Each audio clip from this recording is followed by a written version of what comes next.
Boa tarde a todos. Agradecemos a presença de vocês e também dos nossos irmãos desencarnados. E como nós vem aqui para um aprendizado, mais um trecho, mais um momento do Evangelho segundo o Espiritismo. Esse Evangelho é uma publicação, de Allan Kardec no ano de 1864, mas eu procuro sempre lembrar que não é um novo Evangelho, é o Evangelho de Jesus explicado, sem os mistérios, pelos espíritos superiores, não é isso? Porque muita coisa ficou incompreendida, muita coisa foi esquecida do Evangelho. Então, os espíritos vieram para nos orientar, explicando principalmente as parábolas, que tem às vezes algo escondido do vulgo. Hoje, se bem-aventurados aqueles que são brandos e pacíficos. Essa frase eu diria assim, que ela incomoda um pouco a gente, Será que eu sou brando e pacífico realmente? Então, é uma chamada que Jesus diz, bem-aventurados aqueles que são brandos e pacíficos. E isso aí está no capítulo 9 do Evangelho. E esse item, aliás, essa lição, ela nos traz injúrias e violências, instruções dos espíritos, a afabilidade, a doçura, a paciência, obediência, a resignação e a cólera, São todos elementos que fazem parte, evidente, do ser humano, dos hábitos, do ser humano. E nós vamos começar por esse item, injúrias e violências. O que diz o Evangelho? Bem-aventurados aqueles que são brandos, porque eles possuirão a terra. Mateus que diz isso. Então, esse ensinamento de Jesus, ele prioriza a doçura, a moderação, a afabilidade, a mansuetude, a paciência. Tudo isso é principalmente com relação aos outros, aos semelhantes nossos. Porque nós convivemos, além da nossa família, nós convivemos em ambiente escolar, no ambiente de trabalho, nos meios sociais. Então, toda essa doçura, paciência, tolerância, essas relações que nós temos com os nossos semelhantes. Evidente, oposto isso, condena a violência, a cólera e toda a descortesia que a gente pode ter com os nossos irmãos. O planeta Terra, ele está se transformando num mundo de regenerador, um mundo de regeneração. E quando essa transição estiver terminada, completada, será um mundo melhor comparado com o que nós temos hoje. Então nós temos que merecer estar aqui numa próxima encarnação nesse mundo regenerador.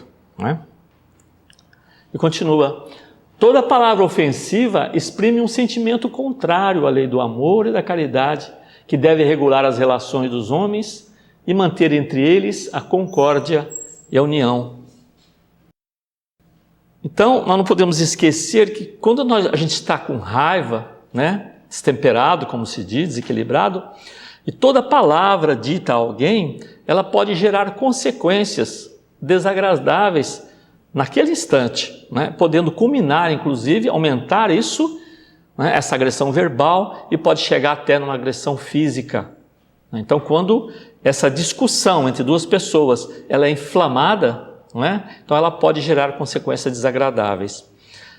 Além disso, toda palavra ela cria formas de pensamento, porque o pensamento, por mais que a gente não esteja vendo, é matéria.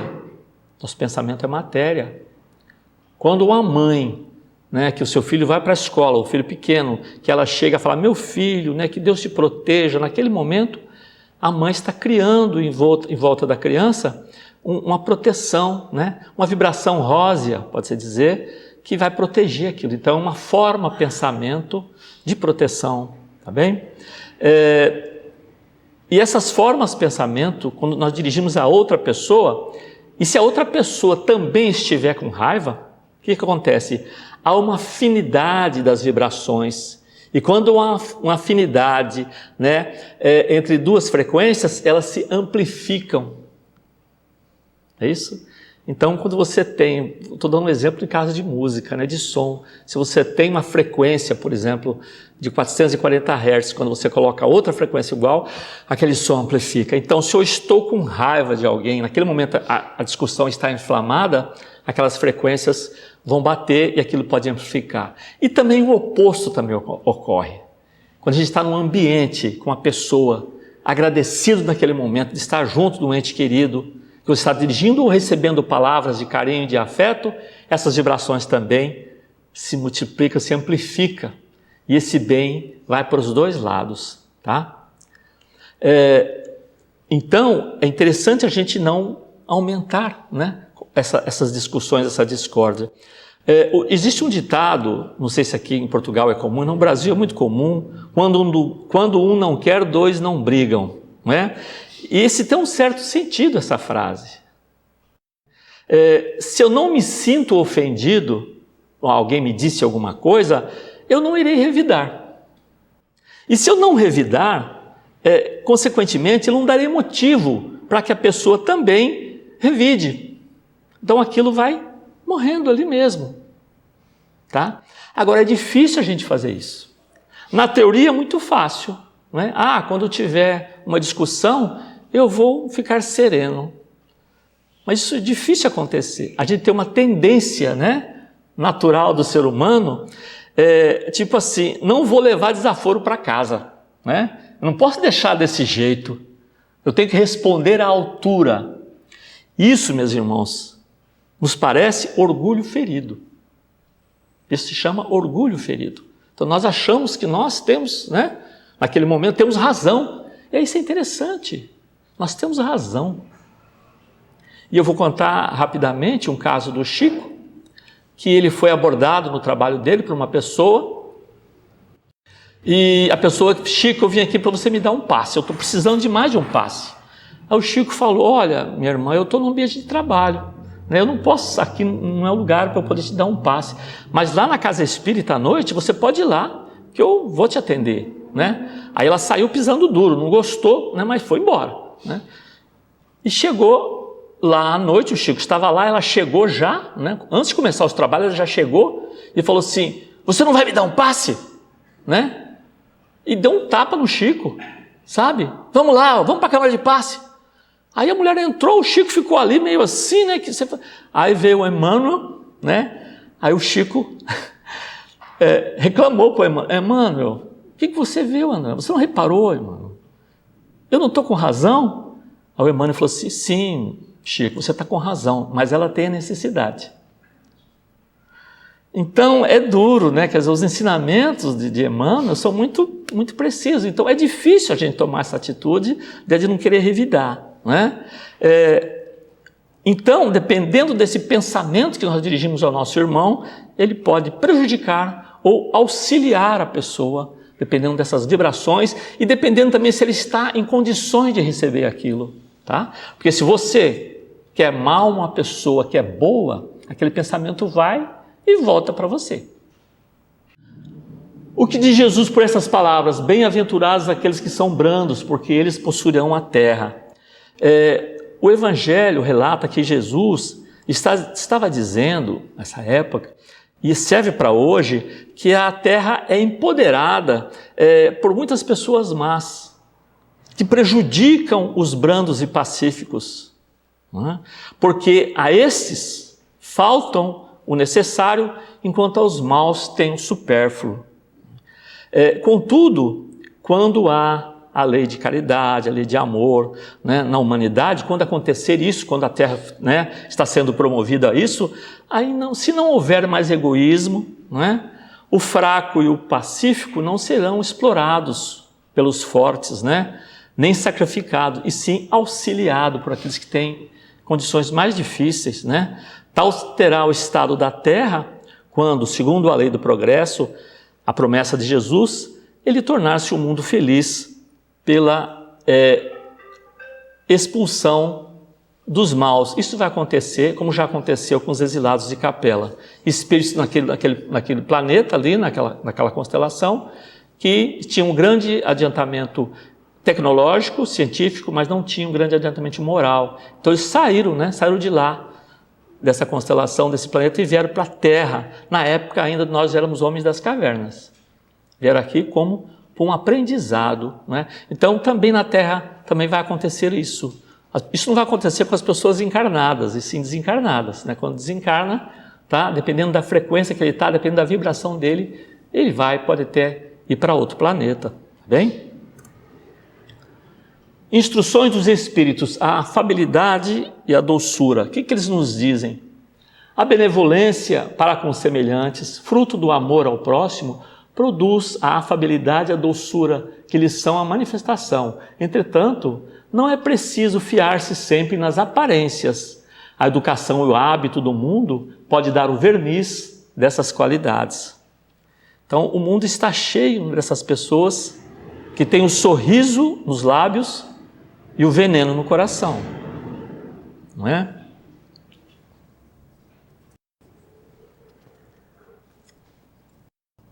Que são brandos, contanto que nada as machuque, e qualquer coisa eles já revidam na hora. Quando está tudo bem, não faz nada, né? Então, se está bem de saúde, né? Se está bem economicamente, não tem problema nem com nada, está muito bem, está em paz. Mas à medida que está com dificuldade, né, por diversos motivos, qualquer irritação pode a pessoa, né, perder essa paciência. Então, esse egoísmo já fala mais forte nesse momento, né? Fala mais alto, e os diálogos passam a ser mais agressivos, ficando distante a fraternidade que Jesus espera de todos nós. Não é isso? Porque somos irmãos, filhos do mesmo Pai, não é? A essa classe pertence ainda esses homens benignos por fora e que, tiranos domésticos, fazem sofrer sua família e seus subordinados, o peso do seu orgulho e do seu despotismo, como querendo se compensar do constrangimento que se impuseram alhures. Então, vou dar um exemplo muito simples. Um funcionário, ele foi repreendido por seu chefe numa determinada repartição, não é? E às vezes até em frente aos colegas, e ele fica ressentido, magoado, baixa a cabeça, não responde, né? Com receio de ter uma reprimenda mais grave ou até ser despedido. Ele chega em casa, irritado, e vai descontar toda essa frustração na esposa, nos filhos, nos pais idosos que estão lá, né? Então, são consequências desse que o Evangelho está dizendo, né? Benignos por fora, mas tiranos domésticos, não é? O Espírito Lázaro concluía a lição sobre a afabilidade e a doçura. Aquele cuja afabilidade e doçura não são fingidas, nunca se contradiz. É o mesmo diante do mundo e na intimidade. Ele sabe, aliás, que se pode enganar os homens pelas aparências, não pode enganar a Deus. Realmente, o Evangelho nos pede que a gente tenha hábitos genuínos, né? Mostrar sinceridade em nossos gestos, nos nossos afetos, nas nossas ações, não é? É evidente que a gente tem que ser ponderado, usar o bom senso. É evidente, se uma pessoa não me é simpática, eu não vou ter aquela dureza de franqueza e falar para ele, eu não gosto de você, né? A gente não vai falar isso, mas você se retrai, né? E não vai procurar, né, ter uma relação que possa ter mais animosidade com aquela pessoa, né? Se a gente conseguir pelo menos não desejar mal dessas pessoas, já é um primeiro passo, né? É interessante a gente perceber isso aí, porque todos temos nossos defeitos e as nossas virtudes, todos. Então a gente tem que ter tolerância, porque a gente também gostaria que fossem tolerantes com as nossas falhas, não é isso? Então, se no plano encarnado a gente pode ainda mostrar gestos dissimulados, com intenções diferentes daquela que nós mostramos, isso é mais difícil acontecer no plano espiritual. Porque nós, espíritos, nós temos envolvido no espírito um perispírito, né? E o nosso corpo físico é uma réplica desse perispírito. Tá certo? Então, quando um médium vidente vê um espírito, ele está vendo o quê? O perispírito, não é? Com aquela forma que ele tinha da última encarnação. Então esse perispírito, ele tem uma densidade, ele é mais brilhante, ele é mais opaco, né? Então quando ele tem até odor, né? Então quando está no plano espiritual, principalmente diante de um espírito superior, nós não podemos esconder nada dele. O espírito superior, quando ele olha para o nosso perispírito, ele já não só percebe o nosso, como nós somos exatamente, mas ele pode ainda ver encarnações nossas anteriores e fazer um balanço do nosso estado, como é que a gente está. Então, aqui você pode até dissimular. E nós percebemos que é muito comum, infelizmente no dia a dia, uma pessoa quando chega numa loja, se ele está muito bem vestido, ele é atendido às vezes diferente daquele que não está tão bem vestido. A aparência, a polidez, muitas vezes, né? E se a pessoa está envolvida ainda com dinheiro e com poder, isso encobre muitas vezes os malfeitos e defeitos da pessoa. Ao passo que no plano espiritual, ninguém vai perguntar quem que você é, qual que é o seu título, que cargo que você fez, que você executou, nada. Simplesmente, o que você fez, né? Com as pessoas que você conviveu, com a sua família, no seu ambiente de trabalho, você acrescentou alguma coisa, você melhorou, né? Você melhorou naquele culto que você participava, ou na Igreja Católica, ou nos nossos irmãos protestantes, ou na doutrina espírita. Aquilo serviu para melhorar você? Você melhorou a sua condição espiritual com esses ensinamentos? Ou você ia lá simplesmente para ouvir e aquilo não alterou nada? Então, segundo Jesus, a cada um, segundo as suas obras. São as nossas obras que vão contar realmente, né, a nossa condição e vai mostrar a nossa condição espiritual. Bem, a paciência. Tá aí um bichinho que a gente conhece, dá até nervoso, né? Que você fica olhando ele vai devagarzinho. Não é? Muito lento, não é? Mas a constituição dele é essa, né? Então, perdoar aqueles que Deus colocou sobre o nosso caminho para serem os instrumentos dos nossos sofrimentos e colocar a nossa paciência à prova. Quando a gente pede, meu Deus, me dê paciência, Ele coloca a gente na sua frente para você ter paciência, para exercitar a paciência. Como é que eu vou exercitar a paciência se não é nas relações com as pessoas? Não tem jeito. Eu sozinho sou tranquilo, sou paciente, mas à medida que eu abro a boca, né, para falar com alguém, eu posso ser impaciente, tá certo? Então, recomendar paciência aos outros diante das dificuldades é muito fácil, né? Difícil é sermos pacientes no dia a dia, né?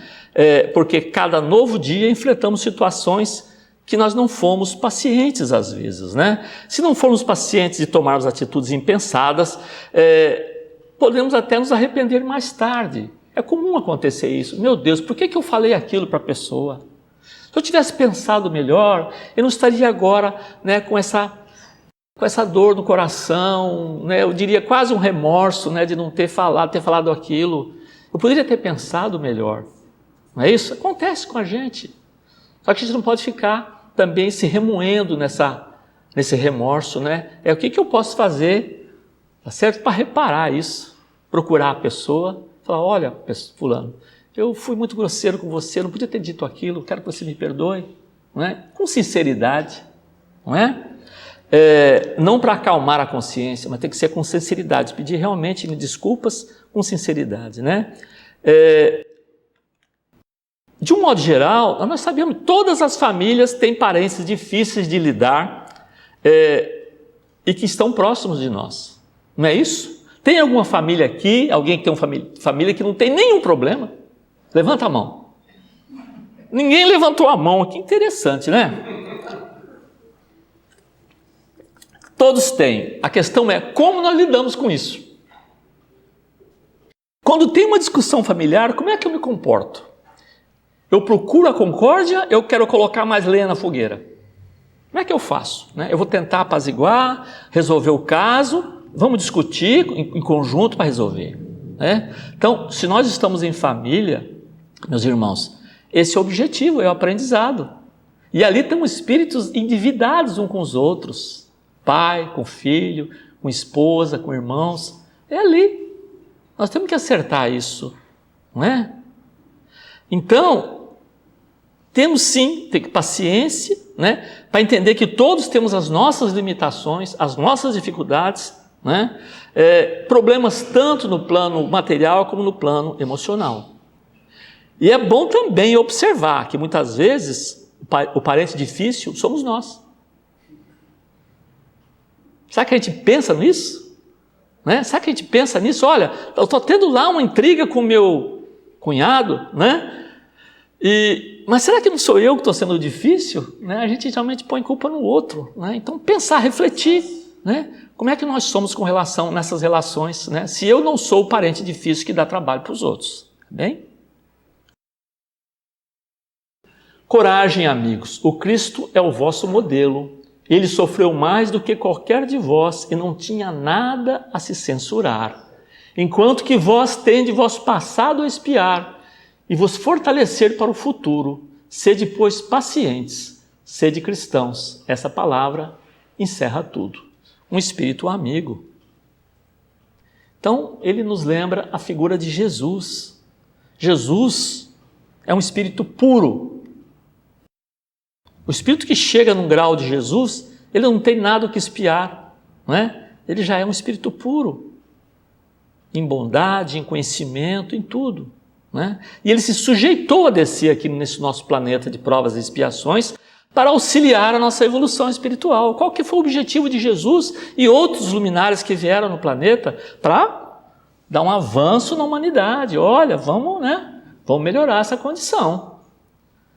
E derramou suas bênçãos a todos, incondicionalmente, não é?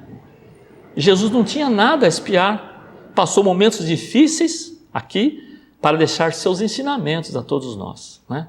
Então não podemos reclamar, porque ainda somos espíritos que nós precisamos ainda muito aprender, né? Temos um grande caminho pela frente, já estamos melhores do que nós já fomos. É isso? Mas hoje estamos plantando o nosso futuro de amanhã. É essa vida aqui que nós estamos preparando, né, para a próxima. Então é bom de sempre pensar nisso, né? Não com agonia, com ansiedade, mas com naturalidade. Então, nós criamos muitos conflitos com irmãos nossos também nessa caminhada, não é? E agora, eles podem, lógico, como já disse, estar na nossa família. Precisamos sim buscar, né, esforços nossos, nas nossas preces, pedir sim paciência, pedir tolerância e harmonia com todas as pessoas que nós convivemos na nossa casa e nosso ambiente de trabalho. Obediência e resignação. O que o Evangelho diz isso? A obediência é o consentimento da razão, a resignação é o consentimento do coração, né? Obediência tem um apoio da razão. Se nós obedecemos sem raciocinar, naturalmente será um gesto de fanatismo. Isso acontece. As pessoas às vezes vão atrás de uma seita, né, sem pensar. O líder religioso, eu vou colocar esse religioso entre aspas, ele vai simplesmente, né, mostrar coisas mirabolantes e a pessoa fica hipnotizada e vai atrás daquilo e não pensa, né? Será que é racional isso? Né? Isso, infelizmente, já aconteceu na nossa história de grupos grandes cometerem suicídio, porque algum líder falou que era a hora. Quando passou o cometa, né, também deu isso. Né? Veio o cometa Halley, esse cometa vai levar as almas todas, nós vamos acabar com as nossas vidas para ir acompanhar esse cometa. Quer dizer, é um absurdo, mas tem pessoas que, infelizmente, não percebem e vão atrás desses líderes, não é? E o líder garantido nosso é Jesus. Ele é o nosso guia garantido, não tem saída, né, para nós. Ele disse, eu sou o caminho, a verdade e a vida. Ele próprio disse, ele é o nosso líder que nós devemos seguir, sim. Não é? Então, temos sim, como disse, mas se nós obedecemos sabendo o que é que estamos fazendo, é isso? Sem dúvida alguma é o adequado. E Francisco de Assis, ele nos diz, Senhor, fazei de mim um instrumento da tua paz. Olha só, veja como, né, é um espírito evoluído como Francisco de Assis. um exemplo de humildade, tá certo? Então, há confiança, tem que ter confiança nos desígnios do nosso Criador. Se Deus é inteligência suprema, amor supremo, justiça suprema, o que está acontecendo conosco não é culpa de Deus. Deus não castiga, Deus não pune. Nós sim que às vezes tomamos caminhos equivocados, que precisamos reparar, porque Deus criou as suas leis, as leis divinas, não é isso? E nós temos que segui-las. O nosso sofrimento é quando nós saímos dessas leis divinas, tá certo? Então, e o próprio Evangelho traz, né? Lei do progresso, do trabalho, lei da justiça, do amor e tantas outras. Essas são as leis divinas, né? As leis de Deus estão na nossa consciência. O orgulhoso e o egoísta não conseguem ser obedientes, não é?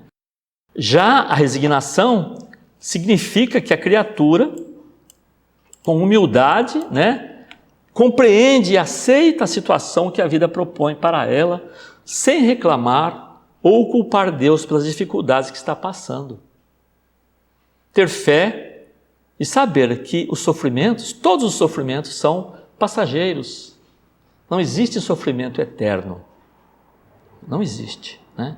Apenas as nossas conquistas, os nossos conhecimentos, as virtudes que conseguimos são para sempre, essas sim. Mas as nossas mazelas, né, o defeito que nós achamos que temos, isso com o nosso esforço vai ficando para trás, não é? A cólera, isso é uma coisa também muito triste, né? Eu vou dizer, eu nunca vi uma pessoa encolerizada, felizmente, sabe? Eu nunca mais já soube de casos, né? Que a pessoa, depende dele, perde totalmente, fica tão irritado, tão com raiva que fica totalmente descontrolado, desequilibrado, né? E aí o que diz o Evangelho? Procurai a origem desses acessos de temência passageira, que vos assemelham aos animais, fazendo-vos perder o sangue frio e a razão. Procurai e encontrareis, quase sempre por base, o orgulho ferido. Olha aí. O Evangelho está dizendo. O orgulhoso, por se sentir superior aos outros, ele se sente mais superior aos outros.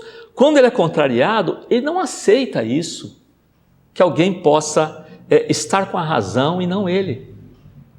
Então ele põe aquilo na cabeça, aquela ideia, né? Olha, é isso que vai acontecer. Se alguém fala, não, fulano, mas não é assim, aí ele começa a se irritar. Se alguém mais também fala a mesma coisa, fala, não, fulano, você não está com razão, aí ele vai ficando mais inflamado e sim, pode chegar, né, como diz ali, na cólera. Por quê? Porque ele tem um orgulho ferido, como está dizendo, né? Porque ele se acha acima dos demais e isso o irrita, isso se sente ferido e isso pode levar sim a essa destemperança, a esse desequilíbrio, excesso, né, excessivo, que é a cólera. Em seu frenesi, o homem colérico ataca tudo, a natureza bruta, os objetos inanimados, que quebra porque não lhes obedecem. Né, se irrita e começa a chutar, bater, derrubar as coisas, não é? E aí eles dizem, se nesses momentos pudesse se ver com sangue frio, teria medo de si ou se acharia ridículo. Que julgue por aí a impressão que deve produzir sobre os outros. Né? Realmente deve ser assustador ver alguém encolerizado. Né? A cólera também não resolve nada.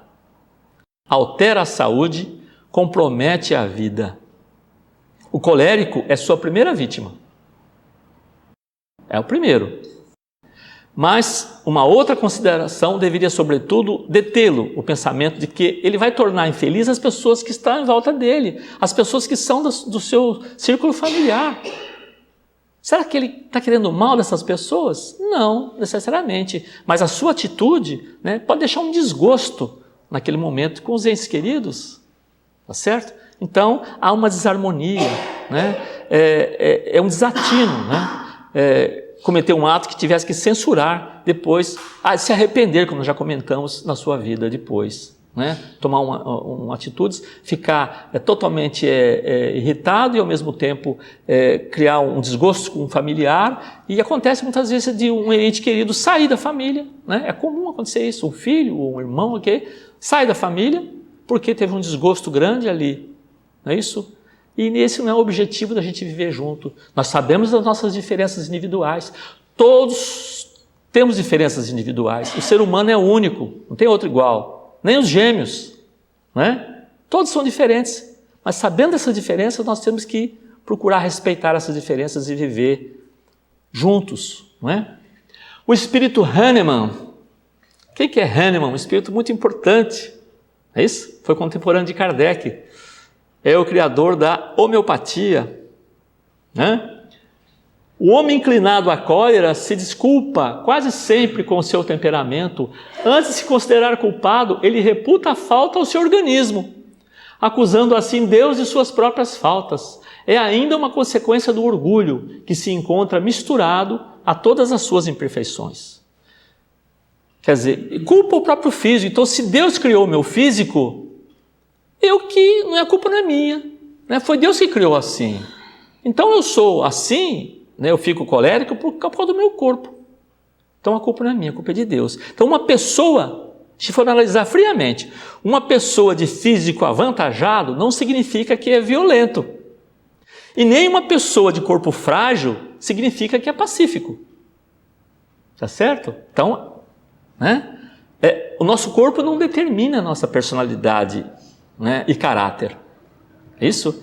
Não podemos também, tem outro ditado que é muito comum, a pessoa dizia assim, né? Diante de um ato imoral, a pessoa fala assim, eu não pude evitar porque a carne é fraca.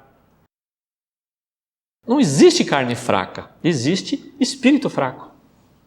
É isso? Espírito que ainda não está, né, equilibrado, espírito que precisa melhorar muito.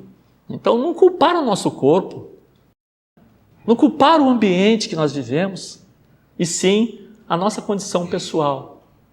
É isso? Não devemos esquecer que um diamante jogado num lodo, ele continua sendo diamante. É isso? Ele não vai virar lodo, que ele tem a sua personalidade de diamante. É isso? Então nós não podemos entrar num ambiente que é negativo e ficar negativo como um ambiente, não. É isso? Eu tenho que perceber que eu estou ali por necessidade, mas eu não posso me envolver emocionalmente naquele ambiente desequilibrado. Isso a gente percebe na literatura espírita, quando André Luiz, seus mentores, vão visitar ambientes muito pesados, violentos, com espíritos sofredores, eles vão lá, mas mantêm o equilíbrio, vão lá para auxiliar. Se ele desequilibra, ele não consegue auxiliar aquelas pessoas que estão lá, aqueles espíritos. Tá bem?